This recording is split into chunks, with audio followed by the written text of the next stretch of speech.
Hello everyone, आज हम पढ़ेंगे क्लास सेवेंथ ज्योग्राफी एनसीईआरटी का चैप्टर 1 एनवायरनमेंट। इस चैप्टर के स्टार्टिंग में हमें पहले एक छोटी सी स्टोरी बताई गई है। पहले हम उसे पढ़ते हैं। इसमें बताते हैं कि एक लंबी वेकेशन के बाद, छुट्टियों के बाद, रवि जो एक बच्चा है वो अपने जब स्कूल वापस आता है तो वो ये देखता है कि स्कूल के पास वाला एक लौता प्लेग्राउंड जो था, मैदान था जहाँ पे वो लोग खेलते थे, उसमें खुदाई चल रही थी। और लोग कह रहे थे कि यहाँ पे बहुत ही बड़ी बिल्डिंग बनाई जाएगी और उसमें बहुत सारे फ्लैट्स को कंस्ट्रक्ट किया जाएगा। रवि जो था वो उसको एकदम रोना सा आ गया जब उसको लगा कि इतना बड़ा जो प्लेग्राउंड था, इसकी इतनी अच्छी सी ग्रास थी, यहाँ पे मैरीगोल्ड के फ्लावर्स थे और यहाँ पे बटरफ्लाइज घूमा करती थी, वो सब कुछ शायद चला जाएगा। उसने अपनी जो फीलिंग्स हैं, जो उसको इतना बुरा लग रहा था, उसने अपनी फीलिंग्स अपने क्लासमेट से शेयर की। असेंबली में प्रिंसिपल ने भी बहुत ही ज़्यादा दुख के साथ ये ऑब्ज़र्व किया और कहा कि देखिए हमारा जो एनवायरनमेंट है ये किस तरीके से बदल रहा है। फिर रवि ने अपनी जो टीचर है उनसे पूछा कि एनवायरनमेंट क्या होता है। फिर उसकी टीचर बोलती हैं कि जो भी चीज़ें हम अपने आसपास देखते हैं वो सब कुछ हमारा एनवायरनमेंट होता है। फिर रवि ने सोचा कि कि हमारी जो स्कूल की बिल्डिंग, टेबल, चेयर, क्लासरूम और इवन वो ओपन फील्ड, सड़क, गार्बेज कचरा, हमारे फ्रेंड्स, सब कुछ एनवायरनमेंट का पार्ट है। तो टीचर ने कहा हाँ, ये सब कुछ एनवायरनमेंट का पार्ट है, मगर वेट करो, कुछ सम ऑब्जेक्ट्स हैं जो नेचर क्रिएट करती है, जो प्रकृति ने बनाए हैं, नेचर ने बनाए हैं, जैसे कि माउंटेन्स, रिवर्स, ट्रीज और एनिमल्स, पहाड़, नदियाँ, पेड़ और जानवर। और कुछ जो एनवायरनमेंट की चीज़ें हैं वो मैन मेड हैं, इंसान ने बनाई हैं, जैसे कि सड़कें, कार्स, कपड़े और किताबें। फिर तो टीचर बोलती हैं, इस बुक में आगे बोला गया है कि हमें पेयर्स में वर्क करना है और एक लिस्ट बनानी है क्लासमेट के साथ मिलके कि कौन कौन सी चीज़ें ये देखनी है कि नेचर की बनाई हुई हैं, कौन कौन सी चीज़ें ह्यूमन मेड हैं। फिर रवि, परमजीत, जैसी, मुस्तफ़ा, आशा, ये काफ़ी एक्साइटेड हो जाते हैं बच्चे और फिर लिस्ट बनाते हैं कि एनवायरनमेंट किस तरीके से चेंज हो रहा है। इकबाल बोलता है, फिर वो कहते हैं कि it's all because of our needs, ये इसलिए एनवायरनमेंट में इतने सारे चेंजेस आ रहे हैं क्योंकि हमारी ज़रूरतें पूरी करने के लिए हम अपने एनवायरनमेंट को इतना चेंज कर रहे हैं। फिर इसमें लाइस ये साइड में जो ब्लू बॉक्स है इसमें दिया गया है, environment is our basic life support system. It provides the air we breathe, water we drink, food we eat and the land where we live. Environment जो है वो हमें अपनी लाइफ की सारी ज़रूरतें पूरे करने के लिए जो भी चीज़ें चाहिए होती हैं हमें वो देता है। जैसे हवा देता है जिससे हम सांस लेते हैं, पानी देता है जो कि हम पीते हैं, खाना देता है जो हम खाते हैं, और लैंड, ज़मीन देता है जिसके ऊपर हम रहते हैं। मगर जो ह्यूमंस हैं वो एनवायरनमेंट को इतना ज़्यादा चेंज करे जा रहे हैं।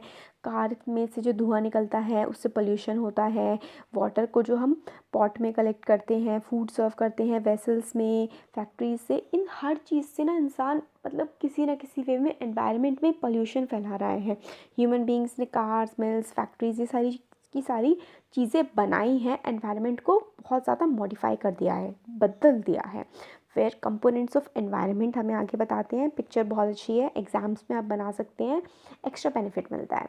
स्पेशली यूपीएससी के एग्ज़ाम में अगर ये इस टाइप की पिक्चर बनाएंगे, जैसे कि कंपोनेंट ऑफ एनवायरनमेंट, फिर ऐसे एरो लगा के नेचुरल, ह्यूमन मेड। फिर नेचुरल में क्या क्या आते हैं, air, water, land, living things, है ना। एयर क्या होता है, एयर कहाँ पर होता है, एटमॉस्फेयर में हम नेक्स्ट चैप्टर में पढ़ेंगे। एयर एटमॉस्फेयर, वाटर हाइड्रोस्फेयर, है ना, लैंड लिथोस्फेयर, और लिविंग थिंग्स बायोस्फेयर। बायोस्फेयर जो है ना ये एक नैरो जोन है जिसमें लाइफ एग्जिस्ट कर सकती है, और नैरो जोन किसका है, एयर, वाटर और लैंड। अब ऐसे करके देखिए, इसमें हम स्केच वो ले लेते हैं, ब्रश एक, जैसे ये है ऐसा, अगर मान लीजिए ये एटमॉस्फेयर है, ठीक है, ये लिथोस्फेयर है ना, और ये वाला हाइड्रोस्फेयर है। तो जहाँ पे ये तीनों चीज़ें मिल रही हैं ना, ये वाला जो पार्ट, इस वाले पार्ट में लाइफ एग्जिस्ट कर सकती है, और इस पार्ट को हम बोलते हैं बायोस्फेयर, ठीक है। फिर कंपोनेंट्स ऑफ एनवायरनमेंट, नेचुरल हमने देख लिए। अब ह्यूमन मेड, ह्यूमन मेड में तो बहुत सारी चीज़ें आती हैं। जिस चेयर या बेड पे बैठ के आप अभी इस लेक्चर को सुन रहे हैं वो एक ह्यूमन मेड एनवायरनमेंट का पार्ट है। पार्क्स जिसमें आप खेलने जाते हैं, बस से आप ट्रैवल करते होंगे, स्कूल जाते होंगे, बिल्डिंग्स जिस घर में आप रह रहे हैं, इंडस्ट्रीज़, बहुत सारी चीज़ें जो आसपास आपके रूम में आप नज़र डालेंगे तो मोस्टली सारी चीज़ें आपको ह्यूमन मेड ही मिलेंगी। फिर ह्यूमन मेड में दिखाते हैं और क्या क्या आता है, इंडिविजुअल्स आते हैं, ह्यूमंस में क्या आता है, सॉरी ह्यूमन मेड, तो ये सब आ गया कंपोनेंट ऑफ एनवायरनमेंट में, नेचुरल, ह्यूमन और ह्यूमन मेड है ना। ह्यूमंस में इंडिविजुअल, आप, आपकी फैमिलीज, कई सारी फैमिलीज़ मिलके एक कम्युनिटी बनाती हैं। फिर आप किस धर्म को फॉलो करते हैं वो, फिर आप किस तरीके की एजुकेशन ले रहे हैं, कैसी इकोनॉमी है किसी देश की, कितना पैसे वाला कोई देश है, कितना गरीब है, पॉलिटिकल सिचुएशन कैसी है, जैसे कि आपने पढ़ा होगा डेमोक्रेसी के बारे में, एक कम्युनिज्म होता है, किस टाइप का पॉलिटिकल सिचुएशन है किस कंट्री का, वो सब कुछ कंपोनेंट ऑफ एनवायरनमेंट जो है वो ह्यूमन के कंपोनेंट पे आता है। अब आगे देखते हैं कि बायोटेक, इसमें हमें बॉक्सेस में दी हुई, जो बॉक्सेस में चीज़ें होती हैं ना बड़ी इंपॉर्टेंट होती हैं, इनको बड़े अच्छे से पढ़ना चाहिए। बायोटेक क्या होती हैं, जो भी नेचुरल चीज़ें हैं जैसे कि प्लांट्स, एनिमल्स, जिसमें भी लाइफ होती है ना वो बायोटिक होता है। ए बायोटिक कौन से कंपोनेंट्स होते हैं, जिसमें लाइफ नहीं होती है, वो मैन मेड भी हो सकती हैं और ह्यूमन मेड भी हो सकती हैं। जैसे कि लैंड हो गया, ए बायोटिक कंपोनेंट है, वाटर हो गया, एयर हो गई, ये सारे के सारे ए बायोटिक कंपोनेंट्स हैं। ठीक है, अब इसमें हमें ये बोलते हैं कि एक एनवायरनमेंट की डेफिनेशन बताते हैं कि क्या है, people, place, things, nature that surround any living organism is called environment. आप लिविंग ऑर्गेनिज्म है, आपको जितनी भी चीज़ों ने सराउंड किया हुआ है ना वो आपका एनवायरनमेंट है। ये क्या है, ये कॉम्बिनेशन है नेचुरल और ह्यूमन मेड फिनोमिना का। तो एनवायरनमेंट क्या है, जो आपके आसपास चीज़ें हैं, एक ह्यूमन लिविंग बीइंग के आसपास जो भी चीज़ें होती हैं वो एक एनवायरनमेंट होता है। और एनवायरनमेंट किसका कॉम्बिनेशन होता है, जो भी नेचुरल चीज़ें हैं और जो भी ह्यूमन मेड चीज़ें हैं उसका जो कॉम्बिनेशन होता है उसको हम एनवायरनमेंट। और हमने बायोटिक के बारे में तो इसमें पढ़ ही लिया है।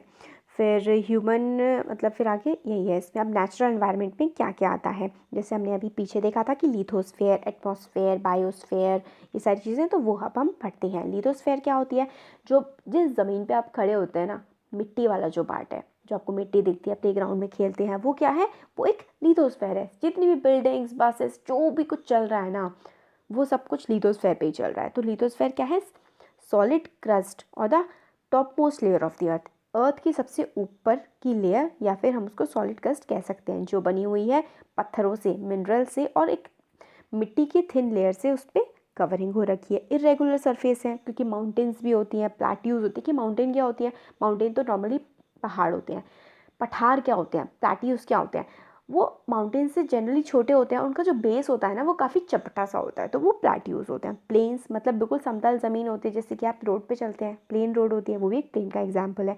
वैलीज मतलब घाटियाँ, माउंटेन्स के से एक तरफ पहाड़ है, दूसरी तरफ लोग रह रहे हैं, तो जहाँ पे लोग रह रहे हैं वो होती हैं वैलीज। तो ये सारी की सारी चीज़ें लिथोस्फेयर का पार्ट होती हैं। Lithosphere are found over the continents and also landforms are found over the continents and also on the ocean floors. Landforms जो है वो कॉन्टिनेंट्स पे भी मिलते हैं और ओशंस फ्लोर पे भी मिलते हैं। लिथोस्फेयर एक ऐसा डोमेन है जो प्रोवाइड करता है हमें, फॉरेस्ट हमें देता है, ग्रासलैंड्स देता है, घास होती है जहाँ पे पक्षी जो है ना, बफलोज, काउज वगैरह, ये लोग चरते हैं, ग्रेजिंग करते हैं, ह्यूमन एग्रीकल्चर करते हैं और अपनी सेटलमेंट्स बनाते हैं। ये होता है हमारा लिथोस्फेयर। अब हाइड्रोस्फेयर क्या होता है, जो भी पानी से रिलेटेड चीज़ें होती हैं, जैसे ओशंस हो गया है ना, लेक्स हो गई, ये सारा का सारा जो है, रिवर्स, ये हाइड्रोस्फेयर का पार्ट है। और ये बहुत ही ज़रूरी है हमारे एग्जिस्टेंस के लिए। बिना पानी के तो ऑलमोस्ट 80% चीज़ें हम अपनी लाइफ की कर ही नहीं सकते हैं, है ना, बिना पानी के तो रह भी नहीं सकते। तो जितनी भी पानी वाली चीज़ें हैं वो कॉन्स्टिट्यूट करती हैं हाइड्रोस्फेयर। एटमॉस्फेयर क्या है, एक थिन लेयर है एयर की, जो पूरी हमारी अर्थ को सराउंड किए हुए हैं। हम जो सांस लेते हैं, हवा है ना, ऑक्सीजन, ये सारा का सारा जो पार्ट है ये एटमॉस्फेयर का पार्ट है। और जो ग्रेविटेशनल फोर्स है अर्थ की, वो एटमॉस्फेयर को होल्ड करके रखती है अर्थ के पास, और ये हमें प्रोटेक्ट करती है हार्मफुल रेज से, जो सन से आ रही हैं, और सन की बहुत तेज़ जो हीट आती है ना, गर्मी आती है, उससे भी हमको प्रोटेक्ट करती है। नंबर ऑफ़ गैसेस होती हैं, डस्ट होती हैं और वाटर वेपर होती हैं एटमॉस्फेयर में। तो एटमॉस्फेयर के कॉन्स्टिट्यूएंट्स क्या क्या क्या, मतलब एटमॉस्फेयर किस किस चीज़ों से बना हुआ है, बहुत सारी गैसेस हैं जैसे कि oxygen, carbon dioxide, nitrogen, argon वगैरह, डस्ट प्लस वाटर वेपर, इन सब चीज़ों से मिलके एटमॉस्फेयर हमारा बना हुआ है। एटमॉस्फेयर में जो चेंजेस आते हैं उनसे क्या होता है, वेदर और क्लाइमेट बनता है। जैसे कि कभी गर्मी होती है, फिर गर्मियों के बाद ठंडी आ जाती हैं, तो ये एटमॉस्फेयर में चेंजेस आते हैं ना, इन्हीं की वजह से होता है वेदर और क्लाइमेटिक चेंजेस। अब बायोस्फेयर क्या होता है, प्लांट और एनिमल किंगडम जब साथ में रहते हैं, जो एक लिविंग वर्ल्ड बनाते हैं, वो नैरो जोन जो है जिसमें एयर, वाटर, ठीक है, और एटमॉस्फेयर, ये एयर, वाटर और लैंड, ये तीनों की तीनों चीज़ें इंटरेक्ट करती हैं। जैसे हमने पहले बना के दिखाया था, वो वाला जो पार्ट होता है वो होता है बायोस्फीयर। अभी इकोसिस्टम क्या होता है? इकोसिस्टम होता है एक इंटरेक्शन जो लिविंग ऑर्गेनिजम्स का अपने एबायोटिक कंपोनेंट से और बायोटिक कंपोनेंट से जो इंटरेक्शन होता है ना, उसको हम इकोसिस्टम बोलते हैं। देखिए इसकी डेफिनेशन है, it is a system form by the interaction of all living organisms with each other and with physical and chemical factors of environment in which they live, all linked by transfer of energy and material। जो हम लोगों का interaction होता है, हम लोग जो जैसे कि हम एनवायरनमेंट की चीज़ों को यूज़ करते हैं, दूसरे लिविंग ऑर्गेनिज्म से बातचीत करते हैं, हम प्लांट्स को यूज़ करते हैं, एनिमल्स को यूज़ करते हैं, एनिमल्स को खाते हैं, प्लांट्स के फ्रूट्स खाते हैं और लैंड को कल्टीवेट करते हैं। ये सारी की सारी जो चीज़ें हैं हमारे लिविंग ऑर्गेनिजम्स का दूसरे ऑर्गेनिज्म से एबायोटिक और बायोटिक कंपोनेंट से इंटरेक्शन जो होता है ना, उसको इकोसिस्टम बोलते हैं। अब इकोसिस्टम ये रवि के मतलब एनसीसी कैंप के बारे में बताया गया है। ये चीज़ें इतनी इंपॉर्टेंट नहीं है कि वहाँ पे जैसलमेर में की रेन नहीं होती है, केरला में फ्लड्स आ जाते हैं, कोकोनट की प्लांटेशन होती है, बहुत सारे ग्रीन फील्ड्स होते हैं। ये सारे के सारे जो पार्ट है ना, सारी चीज़ें हमारे इकोसिस्टम का पार्ट होती हैं। तो पॉन्ड इकोसिस्टम दिखाया गया है। क्या क्या है पॉन्ड इकोसिस्टम में? देखिए यहाँ पे डक्स हैं, लोटस है, ग्रास है, इसके आसपास के बफलो है, डियर है, पानी पी रहे हैं, स्ट्रीम है, रिवर बह रही है, फ्लावर्स हैं। तो ये इकोसिस्टम का पार्ट है, पॉन्ड इकोसिस्टम का। ठीक है, ये सारी की सारी चीज़ें हो गई। इसमें तो ये वाला जो कर्सिव लेटर्स में इतनी इंपॉर्टेंट नहीं है। इसमें आगे बताते हैं कि सारे जो प्लांट्स, एनिमल्स, ह्यूमन बींग्स हैं वो डिपेंड करते हैं अपनी सराउंडिंग पे, अपने आसपास की जो चीज़ें हैं उन पे हम डिपेंड करते हैं और एक दूसरे पर भी हम जो है डिपेंड करते हैं। और जो इसी हमारा जो रिलेशन है इसको ही हम इकोसिस्टम कहते हैं। इकोसिस्टम में रेन फॉरेस्ट आ सकते हैं, grassland, desert, mountain, lake, river, मतलब आपके आसपास जो भी चीज़ें हैं ना, जो कुछ भी आपको दिख रहा है नेचुरल, मैनमेड, वो सब कुछ इकोसिस्टम का ही पार्ट होता है। अब हमें एक बताया गया है कि 5 जून जो है वो हर साल वर्ल्ड एनवायरनमेंट डे की तरह सेलिब्रेट किया जाता है। ये भी काफ़ी इंपॉर्टेंट है, काफ़ी गवर्नमेंट एग्जाम्स में आता है और आपके स्कूल के एग्जाम्स में भी पूछा जा सकता है। तो 5 जून वर्ल्ड एनवायरनमेंट डे होता है। अब बार्टर सिस्टम क्या होता है? पहले क्या होता था? पहले पैसे तो होते नहीं थे, बहुत कई हज़ार साल पहले। तो लोग क्या करते थे, अगर किसी को मान लीजिए ऑरेंज चाहिए, किसी को संतरा चाहिए, किसी को गेहूँ चाहिए, तो जिसको गेहूँ चाहिए वो जिसको संतरा चाहिए वो आपस में मिलेंगे और एक दूसरे से वही चीज़ को एक्सचेंज कर लेंगे। तो इसको बोलते थे बार्टर सिस्टम। जैसे कि मान लीजिए 1 किलो गेहूँ की कीमत है 10 टमाटर, तो जिसको टमाटर चाहिए वो अपने गेहूँ लेने वाले को ढूंढे और वो आपस में अदला बदली कर लेंगे। पैसे का रोल नहीं होता है बार्टर सिस्टम में। ठीक है, अब इसमें ह्यूमन एनवायरनमेंट के बारे में बताया गया है कि ह्यूमन एनवायरनमेंट जो है वो क्या क्या कॉन्स्टिट्यूट करता है। ह्यूमन एनवायरनमेंट में देखिए सब कुछ आ जाता है, हमारे आसपास जितनी भी चीज़ें हैं। ह्यूमन बीइंग बहुत सारी चीज़ों से इंटरेक्ट करता है, हम अपने एनवायरनमेंट को मॉडिफाई करते हैं, हम जहाँ रहते हैं अपने चेंजेस के अकॉर्डिंग अडेप्ट भी करते हैं, वहाँ पे रहना भी सीखते हैं। पर धीरे धीरे क्या हो रहा है, टाइम के साथ ह्यूमन की जो नीड्स हैं, हमारी ज़रूरतें हैं, वो बहुत ज़्यादा बढ़ती जा रही हैं और बहुत डिफरेंस भी आ रहा है। फिर टाइम के साथ पहले की अगर हम बात करें सदियों पहले, उससे धीरे धीरे हम लोगों ने क्रॉप्स को उगाना सीखा। क्रॉप्स उगाना सीखने के बाद हम लोगों ने पालतू जानवरों को मतलब जानवरों को पालना सीखा। फिर हमने व्हील की इन्वेंशन कर दी। फिर जब हमारा खाना बहुत ज़्यादा उगने लगा तो हम लोग शहरों में जाके बसने लगे। फिर बार्टर सिस्टम इमर्ज हुआ। उसके बाद क्या हुआ, बार्टर सिस्टम इमर्ज होने के साथ साथ हम लोगों का कॉमर्शलाइजेशन बढ़ने लगा, हम आपस में व्यापार करने लगे। फिर इंडस्ट्रियल रिवॉल्यूशन आए, उसकी वजह से प्रोडक्शन और ज़्यादा बढ़ गया। फिर ट्रांसपोर्टेशन, पहले क्या होता था बैलगाड़ी से चलते थे, फिर साइकिल आई, फिर मोटरसाइकिल, फिर शिप्स आए, फिर एरोप्लेन्स आए। तो अब तो मिनटों का काम है किसी भी जगह पहुंच जाना, है ना। फिर ये सारा रिवॉल्यूशन आया। फिर उसके बाद क्या हुआ, कम्युनिकेशन का रिवॉल्यूशन आया। जो आज हम लोग आप यूट्यूब पे वीडियो देख पा रहे हैं, मैं वीडियो बना पा रही हूँ, ये किसका रोल है? ये कम्युनिकेशन की वजह से जो है वर्ड बहुत ज़्यादा फास्ट हो गया है, एक इन्फॉर्मेशन दूसरी जगह बहुत ही आसानी से पहुँच सकती है। तो यही हमें पूरा कुछ बताया गया है ह्यूमन एनवायरनमेंट पे। हो गया हमारा chapter complete. Thank you so much.